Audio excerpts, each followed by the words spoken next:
and he wants to be president. Say Kenya is a failed state. I ask myself, so for 40 years, you have been working in a failed state. So you want to be president of a failed state?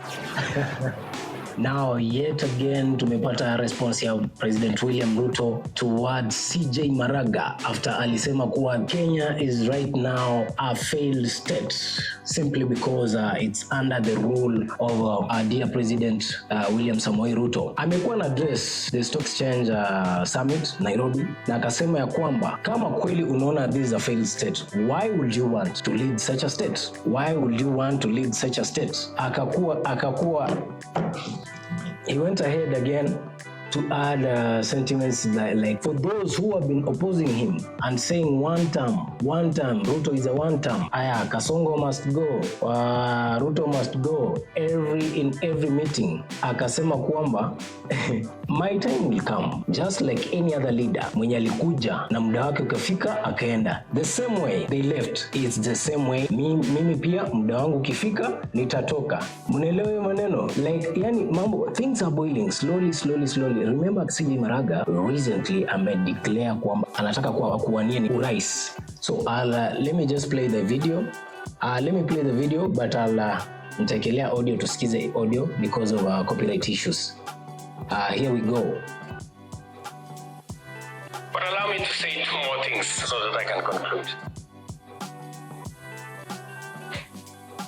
Ladies and gentlemen, we have a great nation. We have a great nation. It is our duty and responsibility to make it great.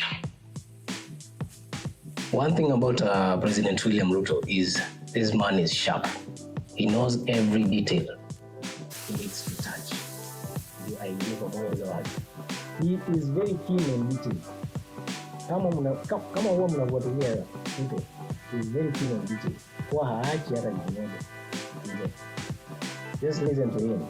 He's first started with praising the nation, praising the state, simply because Maraga alikuwa amesema kuwa there is a failed state, but he now comes here and says ours is a great nation. Of course, it's a great nation. We can't even debate about that. Kenya is a great nation, is among some of the best countries in the whole world. So for CJ Maraga to come and say this is a failed state, this is not Haiti, this is not Zimbabwe, this is not any other country that is in shambles when it comes to leadership. This is a democratic republic, which means democracy is still being practiced at large. That's why you see us here online talking, everywhere talking, on TVs, on radio talking. I listen a lot to what people say about the present and the future of our country. I listened to one gentleman who retired the other day after working, I think, for 40, 50 years, and he wants to be president. But I listened to that is Maraga. He's talking about Maraga now. Say Kenya is a failed state. I ask myself, so for 40 years, you have been working in a failed state.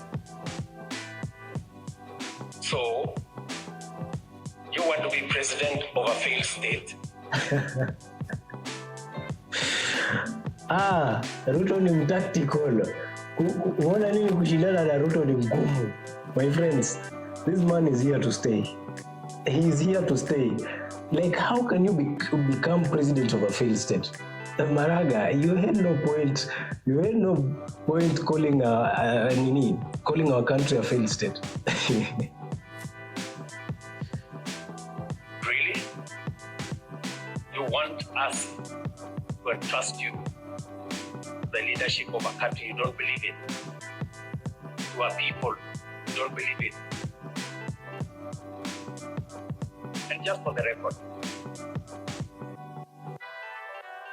companies like Lindsay, Liaison, an exchange like Nairobi Stock Exchange, the best listed stock exchange last year in Africa, they don't exist in failed states. Kama kupigwa nini?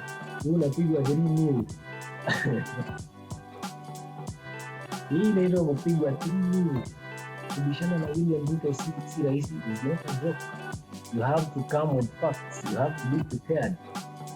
Unaona kile anasema some certain companies which invest in Africa, they don't, leave alone even in Africa, they don't invest in failed states.